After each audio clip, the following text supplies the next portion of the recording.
Hola y bienvenidas a un nuevo episodio del podcast de Ellas Líderes. Les recuerdo que estamos viendo la serie Hablemos sobre el aborto y en esta ocasión vamos a empezar a hablar sobre el proceso del duelo dentro del aborto. Y para eso, una vez más, tenemos como invitadas a Fátima y a Dorcas. Bienvenidas nuevamente. Gracias, qué placer. Bueno, como les decía, nos toca hablar sobre duelo. Y tal vez esta es una de las partes un poco más dolorosas, más sensibles también, pero también es una de las partes con mayor esperanza. Sí es. Hablemos sobre aquel aspecto que es fundamental o importante cuando nosotros queremos iniciar el proceso de restauración o de reconocimiento del duelo. ¿Quién quiere empezar? Bueno, pienso que el duelo empieza cuando yo acepto lo que pasó. Uh-huh. Es el momento, como cuando vivimos en las crisis, el momento de la aceptación. Uh-huh. El momento de la aceptación no es cuando todo ya está resuelto, ¿no? Es el camino de su vida, de poder salir a flote reconociendo lo que pasó. El duelo tiene que ver con llorar ese hijo que no nació. Uh-huh. Darte el permiso de llorarlo, de extrañarlo, de expresar todo el amor que sientes, porque sí, una mujer que ha pasado por un aborto ama a su hijo que se fue, aun cuando ella ha sido la que ha decidido la muerte de su bebé. Entonces, el reconocer lo doloroso que ha significado, que ha podido nombrarlo como tal, o sea, yo me realicé un aborto. Uh-huh. Yo lo hice y fue así, de esta manera. Y por más de que ha habido personas que han influenciado, acepto mi responsabilidad de haber tomado la decisión. Uh-huh. Uh-huh. Es ahí donde empieza a vivirse el duelo. Uh-huh. Es real. ¿Y qué sucede cuando nos encontramos con mujeres que en este momento no sienten un vínculo con sus bebés, aunque reconocen que han pasado por un aborto? Es que normalmente el estar desvinculados del bebé que hemos elegido perder o que hemos elegido abortar, tiene que ver con un mecanismo de defensa de tu mente. No, en realidad tu mente está, como dice Dorcas, en un estado todavía de negación, que es una fase muy inicial de un duelo, y cuando te trancas en ese lugar, esa negación te va a llevar a límites insospechados de creación de pensamientos y de creencias que te permitan perpetuar la sensación de que en realidad no te importaba tanto, de que en realidad esto no ha sido tan grave como parece, etcétera, etcétera, etcétera. Además que, Fátima, la negación, esa etapa de negación puede durar 3 meses, puede durar 20 años. Exacto. Te puedes quedar trancada. ¿Cuál es el detalle? Y algo que creo que necesitamos subrayar, que es lo que hemos estado hablando. El hecho de que es estratégico mantenerte como mujer en ese nivel, porque implica que nunca vas a iniciar tu duelo. Uh-huh. Y sin duelo no hay restauración. Uh-huh. Sin hacer el duelo no puedes esperar ser sanada. Uh-huh. Entonces, mientras estamos alimentando este mecanismo de defensa, no vamos a poder conectarnos. ¿Qué puede pasar? De hecho, no puedes forzarte a sentir un vínculo cuando has trabajado tanto tiempo en no sentirlo. Yo creo que necesitamos ir honestamente paso a paso con las cosas que vamos reconociendo. Uh-huh. Lo primero es, si yo tomé una decisión, uh-huh, debemos también reconocer en voz alta y ponerle un nombre al me quedé sola, me sentí sola, aun cuando probablemente no te quedaste sola. Uh-huh. Tuve miedo a mi padre, tuve uh-huh, miedo al futuro, tuve miedo a tener que afrontar esto de esta manera. A medida que poco a poco vamos reconociendo aquello que somos capaces de reconocer en relación a nuestro evento o al evento que hemos pasado, vamos a poder empezar poco a poco a reconectarnos uh-huh, con las cosas que realmente importan de este proceso, que tiene que ver uh-huh, finalmente con perdí a mi hijo, ¿no? Y también este reconocer nos va a llevar a destrancar todas esas cosas que cerramos. Uh-huh. Por el temor, por el miedo, porque no soy capaz, porque ahorita no puedo. Hay muchas cosas que hemos dejado ahí, que necesitamos empezar a ponerle nombre, a reconocerlo, ¿no? Uh-huh. Cuando las cosas salen a la luz es donde empieza la restauración, es donde empieza la sanidad. Y en cuanto a nuestra maternidad, por ejemplo, se empieza a restaurar cuando hay ese duelo, cuando hay el permiso de llorar. De llorar, esto me dolió y me va a seguir doliendo, porque esa mujer tiene que aceptar que mientras esté en esta tierra va a seguir extrañando a su bebé. Pero lo puedo extrañar desde la culpa y la vergüenza, o lo puedo extrañar desde la esperanza que solamente me puede proveer Cristo, ¿no? Entonces, cuando empieza ese duelo, empieza también la validación de que lo que había en mi vientre era un bebé. Exacto, era vida. Era vida, no era solo un coágulo de sangre, era un bebé. Puedo reconocer las semanas de gestación que tenía, puedo hablarlo, porque empezamos, como dije, a destrancar recuerdos, y puedo ponerle un nombre a mi hijo. El ponerle un nombre es validar que él estaba ahí y empezar a reconocerlo como un hijo más que yo tuve, que no está presente, pero que lo tuve. Exactamente. Lo que estoy escuchando de ustedes entonces es que el llanto y el dolor del proceso es importante. ¿no? Es parte del proceso de restauración, ¿no? Por lo tanto, la validación del dolor por las diferentes etapas que se han pasado dentro del aborto son también importantes, ¿no? Y recalcar el tema de que a partir de ahí nos queda claro que estamos hablando de una vida que se ha perdido, ¿no? Y por lo tanto el dolor tiene todo el sentido. ¿No es Exactamente, es una persona, fue una persona que no está más entre nosotros, tenía rasgos físicos, tenía condiciones genéticas totalmente individuales, irrepetibles, nunca nadie se va a parecer a ese bebé. Y yo puedo darme cuenta mientras digo esto, lo terrorífico que puede ser abrirte siquiera la idea de entrar a tener que llorar a alguien de esa manera cuando estuviste involucrada en la decisión de que muera. Vuelvo a recalcar mi tema obsesivo. ¿Qué sanador puede ser que digas el nombre de tu hijo delante de otra persona? Esa es parte de llorar, de honrar su pérdida, de honrar su muerte. Que alguien más junto a ti pueda sentarse y decir, se llamaba esto y lo vamos a extrañar siempre y nos damos el permiso de llorarlo porque esta persona merecía un velorio, merecía un entierro como el que un hijo lo merece. Exacto. Es cierto que tal vez el nombrarlo así o el decirlo así puede sonar aterrador para una persona que haya experimentado uno o más abortos, pero también es importante que veamos que el llevar todo este dolor a escondidas y sola es terriblemente más aterrador peor. Todavía. Exacto. Y es destructivo. Mucho más aterrador y trae muchas consecuencias. Y es que la pérdida tiene que tener un duelo. Claro. Si no tiene un duelo, entonces nos hundimos en esa pérdida y no salimos de ahí, no salimos de ese hueco. Cuando alguien muere, alguien cercano muere, alguien que amamos, tenemos un velorio, ¿no? Y de ahí tenemos un entierro.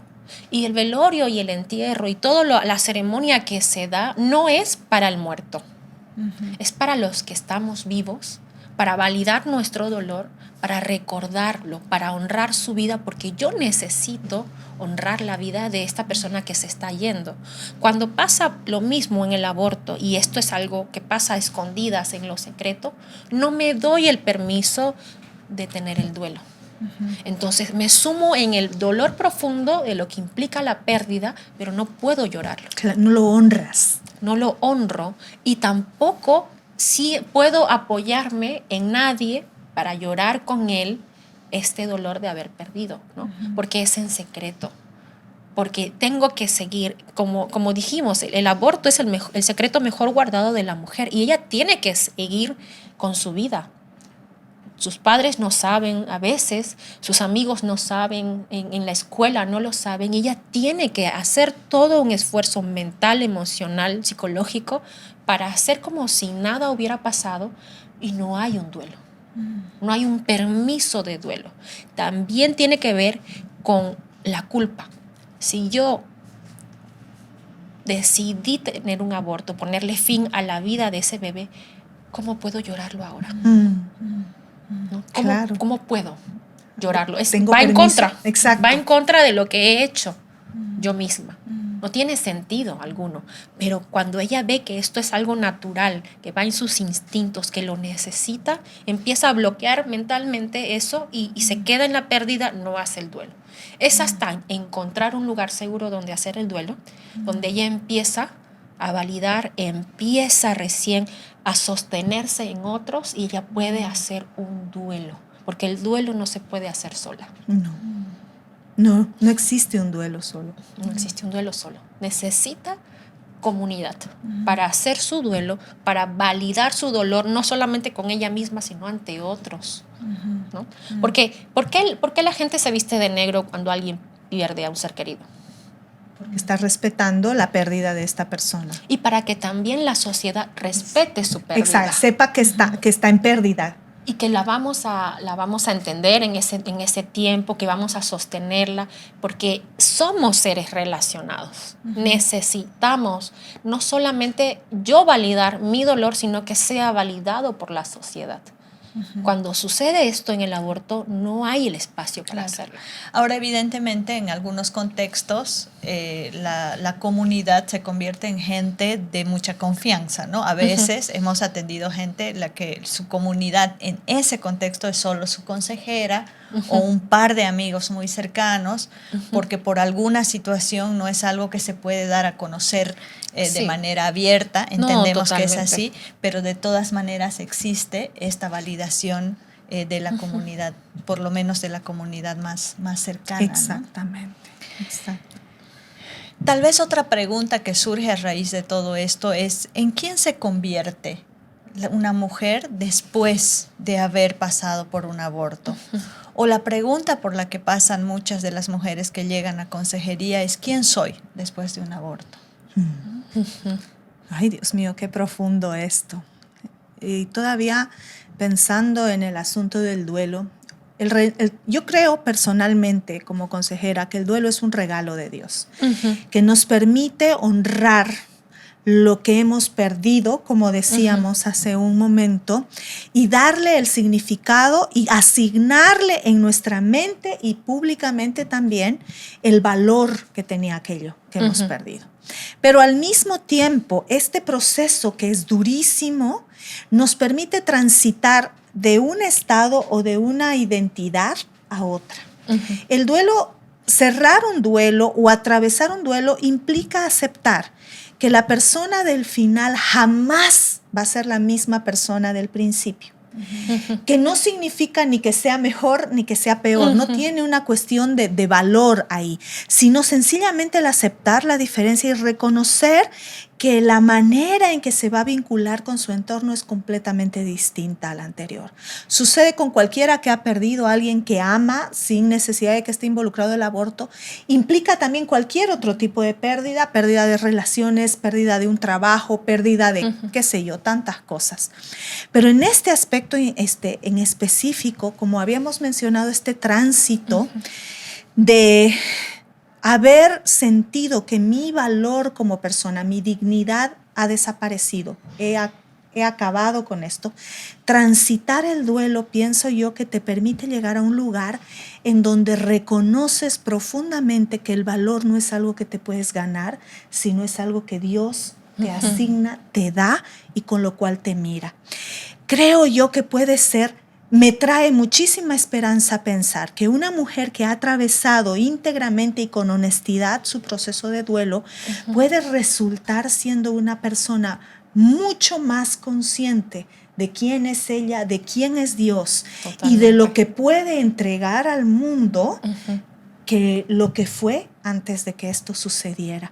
Y pero encontrar esos elementos, porque te estoy hablando en general y yo sé que esto suena a un discurso muy bonito, de verdad sé que suena, Es verdad, aunque suene a un discurso bonito solamente, es totalmente cierto, pero este proceso llevado honestamente te va a permitir identificar los aspectos bien individuales de esta nueva dignidad, ¿no? Uh-huh. De esta dignidad retomada, renovada, regalada de alguna manera. Soy una madre, aunque nunca en la vida tenga familia. Uh-huh. Voy a entregar esto que no le pude dar a mi hijo, uh-huh, a quien esté cerca mío. Soy una mujer. Mira con lo uh-huh, que he podido ser, he sido capaz uh-huh, de afrontar. claro. Entiendo lo que son mis relaciones. Hay un montón de cosas maravillosas que puede entregar esta mujer a su entorno y a sí misma después de haber transitado un duelo, honestamente. Sí, el duelo es la aceptación de lo que sucedió. No puede haber un camino a la restauración que no empiece por ahí, Exacto. por aceptar lo que pasó. Ahora, el aborto es algo que hemos visto que daña a una mujer no solo físicamente, sino a niveles tan profundos, emocionales, relacionales, espirituales, muy, muy, muy profundos, ¿no? Y cuando una mujer aborta un fruto de su vientre, antes de abortar al bebé, ella aborta su maternidad para así poder abortar un bebé. Claro. Entonces, cuando ella reconoce lo que pasó, es el primer contacto otra vez con su maternidad. Porque para reconocer lo que pasó tiene que volver a conectarse con su maternidad. Ahora, la maternidad de una mujer no viene con los hijos. No. La maternidad es parte de la identidad de una mujer. Exacto. ¿Se potencia con los hijos? Sí, totalmente. Pero no viene a partir de eso. Entonces, es parte de lo que yo soy como mujer. Cuando yo tengo hijos, esta maternidad salta mayormente a la luz, pero siempre estuvo ahí. Es parte de lo que soy. Entonces, por eso daña tan profundo el aborto, porque daña mi identidad como mujer, ¿no? Cuando yo empiezo a aceptar lo que pasó, empiezo a reconocer lo que pasó, entonces recién puedo hacer un duelo. No puedo hacer un duelo de un hijo que no reconozco como mío. Claro. Que no valido como ser humano, no valido desde mi maternidad. Entonces, para entrar al duelo, empiezo a conectar con aquello de lo cual me desconecté. ¿No? Es esta dignidad que decía Fátima anteriormente, que no ha desaparecido. Está quebrada, sí, pero está ahí y necesita ser reconectada, necesita ser restaurada. Entonces, el duelo viene a ser todo eso. Ahora, el proceso del duelo, vaya que es complejo. Doloroso. Sí. Es complejo, porque una mujer va a lidiar con aceptar la pérdida y después otra vez esconderse. Porque vivir esa pérdida es una exposición tan profunda que da miedo, que asusta reconocerlo. Entonces, empiezo de a poquito. Van a haber momentos donde me voy a esconder, donde otra vez voy a volver a llenarme con otras cosas porque prefiero, es más seguro llenarme con la comida o llenarme con alcohol, con drogas o con salir excesivamente. Incluso algo tan inofensivo como estar mirando series, porque es mejor en que mi mente esté en ese lugar que puede tener control y no en lo que realmente está sucediendo, donde no tengo control. En la etapa del duelo no tengo control. En ese proceso, en ese camino, no hay control alguno mío. Entonces, es una etapa, un transitar donde me toca confiar en Dios, donde me toca confiar en las personas que también me están cuidando en esa etapa del duelo, ¿no? Es tan complejo, es tan difícil, por eso es que las mujeres no lo evitan. Es que no es barato. Ay, no es barato. No es barato. Sí. Pero después vale la pena. Vale la pena. Porque si la otra opción es estar ahí sumergida en el dolor, escondida, sin validar lo que pasó y sin esperanza. pienso mucho, te escucho y realmente puedo visualizar un túnel muy oscuro, muy profundo y no sale de mi mente el Salmo 23. Totalmente. No, describiendo con claridad la certeza. A veces no es ni la certeza, es lo que te repites para sobrevivir cuando estás atravesándolo. El Señor es mi pastor, nada me falta.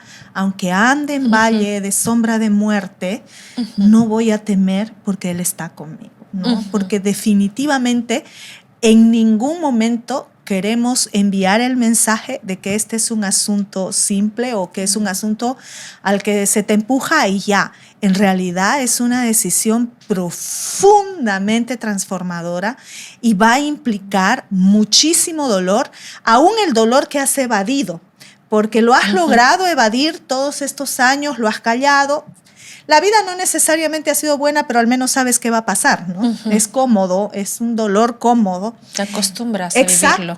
Ahora, elegir hacer tu duelo para poder ser sanada implica abrirte a heridas que parecían curadas, pero en realidad no. Exponerte brutalmente, ¿no? Y es revivir muchas cosas. Definitivamente creo que es imposible si no tienes un entorno de contención, si no tienes cuando menos una amiga, una hermana que pueda sentarse a tu lado y aun cuando no tenga idea de qué decir, pueda llorar Simplemente contigo. estar. Simplemente estar. A veces cuando nosotros nos encontramos en posición de ser las consejeras de estas mujeres que están atravesando estos procesos, puede ser una tremenda tentación el saltar este proceso lo más rápido posible o el llevarlo de manera superficial, ¿no? Hagamos de cuenta de que con una oración o con un evento, con una actividad ha pasado. Es una tentación. Sería espectacular que el proceso fuera así. Que la vida fuera así de sencilla. La realidad es que no es así porque hay mucho daño profundo que hay que reconocer, revisar y como reiterábamos tanto, nombrar sobre todo, ¿no? Entonces, si nosotros estamos desde el lugar de consejeras, es importante que recordemos que llevar este proceso de manera superficial es de alguna manera condenar a nuestras aconsejadas a vivir por muchísimo más tiempo en una condición de dolor, como si aún no hubieran conocido la vida. Y hay que entender una cosa, Marce. Una cosa es el perdón de Dios y otra cosa es el proceso, ¿no? Sí. El perdón de Dios es inmediato. Tú te acercas a Dios y Él te perdona. Exacto. Y eso pasa en una consejería, en una oración. Pero el proceso es necesario para la sanidad de esta mujer. Sí. Entonces, hay que hacerlo, hay que caminar, hay que entrar en ese duelo entendiendo que el perdón ya fue dado inmediatamente, pero eso no quita que necesitamos el proceso, porque a veces como iglesia no entendemos por qué. Si eso ya Dios te perdonó, ¿por qué sigues llorando? ¿No? Y no validamos lo que hay detrás de este dolor tan profundo que es el aborto, como los otros traumas, como el abuso o no sé, o cualquier otro pecado que necesita un proceso.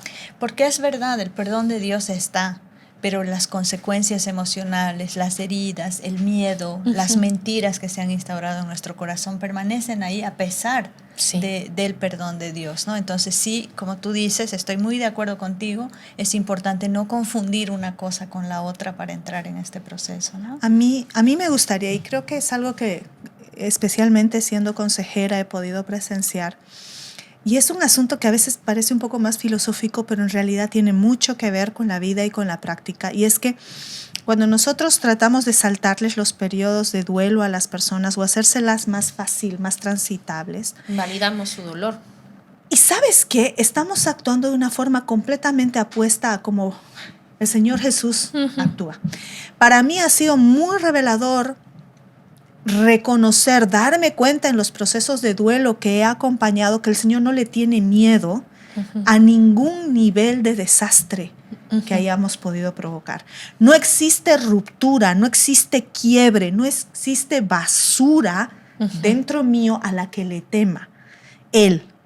Yo como consejera le temo a ciertas cosas en mis aconsejados. Sí. Esa es mi propia incapacidad de mirar los cuadros completos.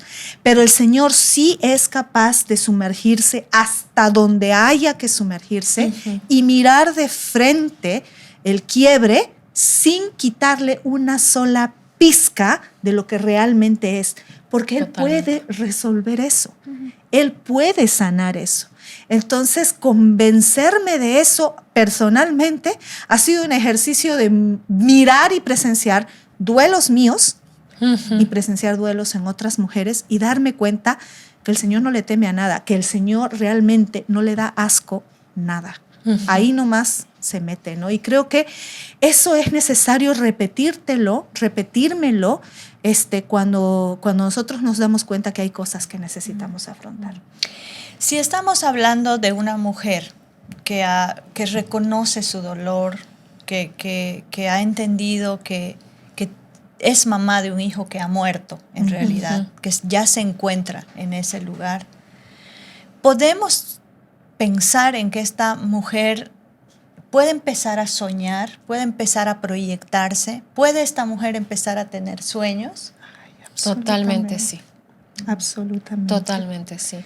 Como hablábamos anteriormente también, cuando yo no confío en el perdón de Dios por completo, por este pecado del aborto, en verdad lo que hay detrás es una falta de perdón hacia mí misma, ¿no?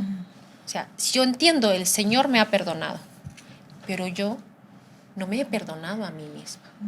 Yo todavía tengo contra mí palabras de condenación, contra mí pensamientos de muerte, contra mí pensamientos de incapacidad, que puedo entender el perdón de Dios. Dios me ha perdonado, Él es Dios, pero yo sé lo que he hecho, yo sé en contra de quién he ido.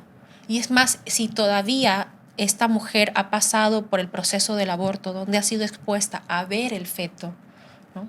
Donde ha mirado, le han entregado, porque como el proceso se da de manera clandestina, después muchas veces les entregan una caja de cartón y les dicen, ve tú dónde lo entierras porque aquí no se puede quedar, porque evidentemente es una evidencia, ¿no? Claro. Entonces hay una falta de perdón de ella misma hacia ella.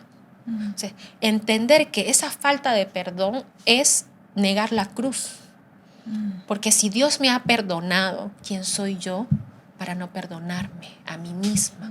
Entonces, cuando empiezo a vivir el duelo, cuando entiendo el perdón de Dios, entonces puedo dejar de condenarme hacia mí misma. Porque resulta que no hay otras personas con una piedra hacia mí, sino he sido yo todo este tiempo. He sido yo misma contra mí. Entonces, cuando yo puedo soltar eso, cuando puedo abrazar, ahí es donde yo realmente puedo abrazar el perdón del Padre por completo, porque entiendo que no hay nada más que yo necesite hacer para ser perdonada, para vivir ese perdón. Entonces ahí, cuando entro a ese proceso del duelo, empieza la restauración. Es ahí donde recién puedo empezar a soñar. Es que, ¿sabes qué? Te escucho y es definitivamente para mí muy claro el resultado natural o el fruto, diríamos, de un proceso honesto. Es que de verdad, qué fundamental es llamar las cosas por su nombre, ¿no? Fue homicidio, lo elegí yo, era mi hijo. Ay, a medida que lo digo me doy cuenta realmente del mundo en el que uno entra. Pero el resultado de llamar las cosas por su nombre, de obtener el perdón de Dios, de en ese proceso finalmente mirarme también a mí con misericordia, reconocer que la mujer que tomó esa decisión estaba asustada, estaba en crisis, etcétera, de poder perdonarme y transitar esto, es el fruto de la esperanza. Y creo yo, personalmente, que la esperanza es un regalo de Dios, esa posibilidad de, en el fondo, sentir que hay un futuro, que es posible que el futuro sea bueno. No es fe, es distinta a la fe. Mi fe la elijo. Yo creo que Dios puede ayudarme. Esa es una cosa. Pero la esperanza, ese aire, esa bocanada de aire fresco que te hace decir, voy a estar bien. No, todo esto sucedió, pero puedo estar bien. Es el inicio, la semilla de poder levantar la mirada y empezar a mirarme a mí en diferentes circunstancias, cumpliendo roles nuevos. Desde esta nueva identidad, desde esta capacidad de decir, Fátima, Dios mío, mira todo lo que has valido. Mira cuánto vales, que el Señor acepta sumergirse en mi más profunda basura, limpiarla, enfrentarla, abrazarme una por una, sacarme de ahí. ¿Cómo no voy a valer? Y esta Fátima puede abrazar a un niño que no tiene mamá.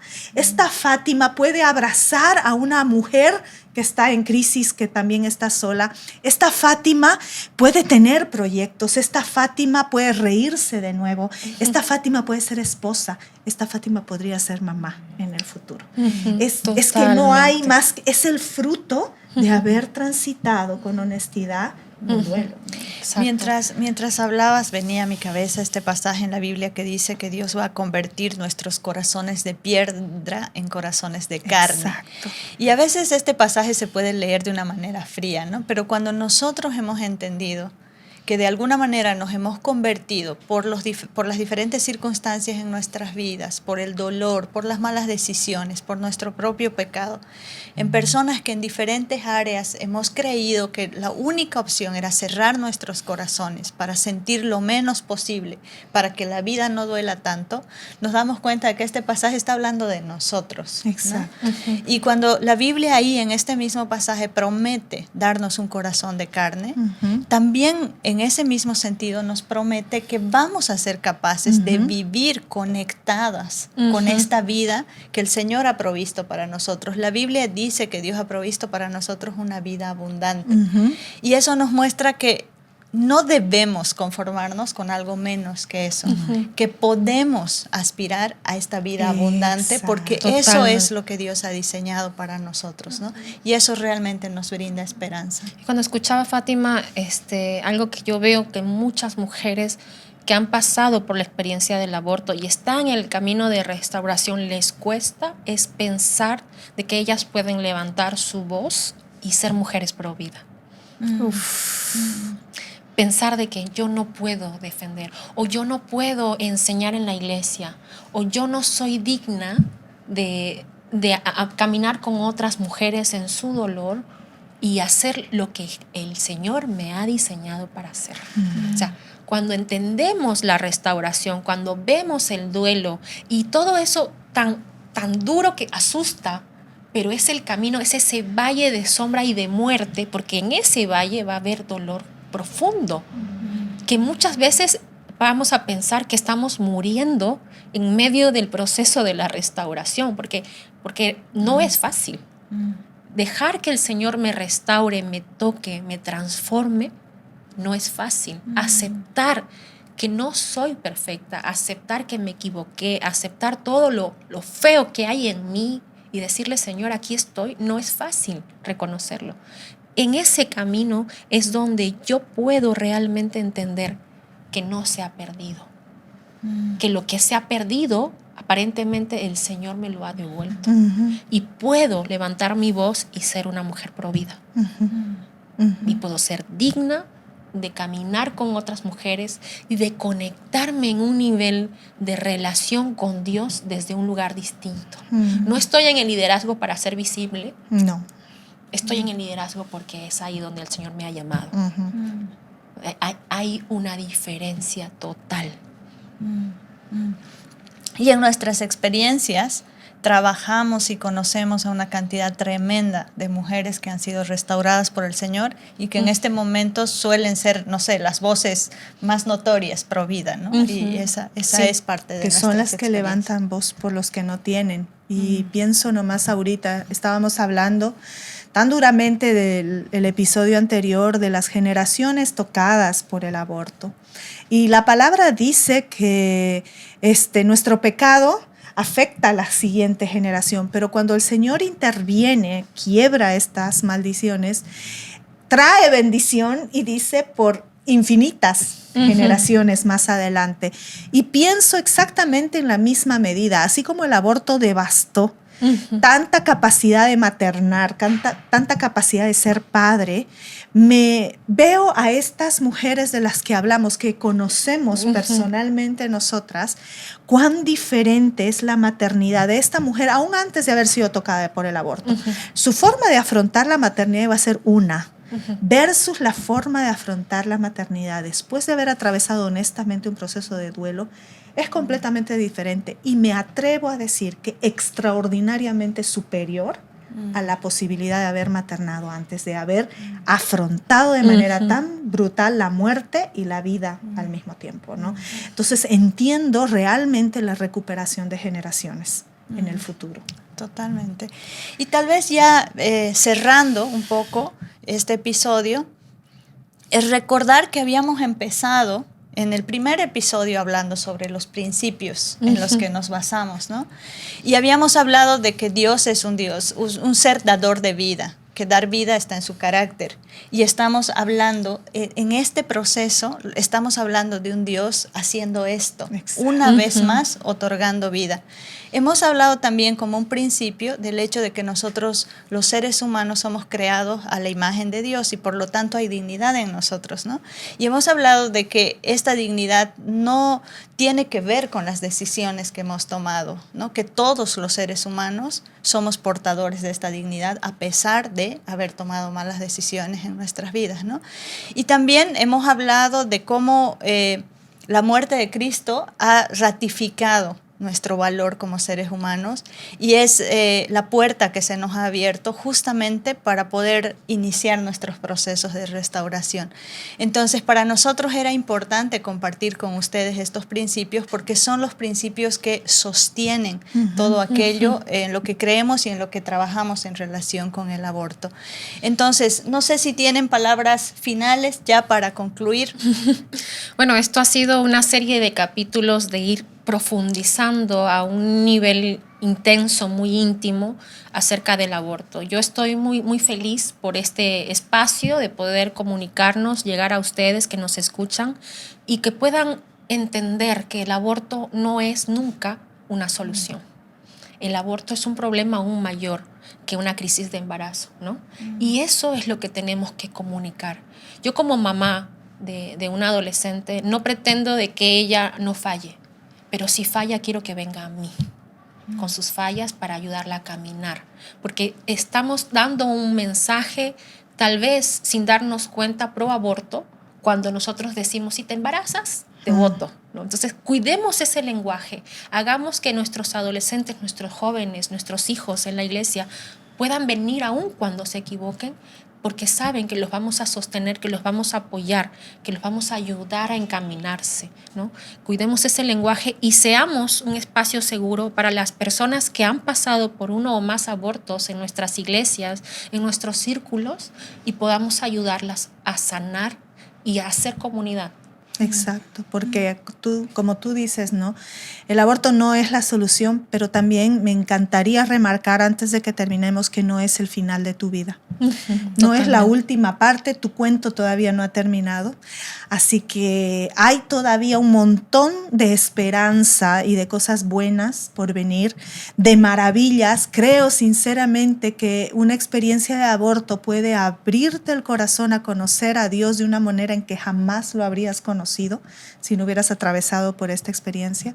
Entonces, definitivamente creo que no es el final y esa es la razón por la que estamos aquí, ¿no? Una de las motivaciones más fuertes para sentarnos a hablar de un tema tan difícil, de un tema que nos expone tanto como iglesia por haber sido juzgados por nuestras posiciones, es decir, lo que te han contado no es toda la verdad. De verdad queremos que conozcas toda la verdad y sepas que al saber toda la verdad hay esperanza para el futuro. Entonces nos despedimos y despedimos esta serie. Y bueno, muchísimas gracias Dorcas, gracias Fati, ha sido un gusto compartir con ustedes y nos vemos en una próxima oportunidad. Hasta pronto.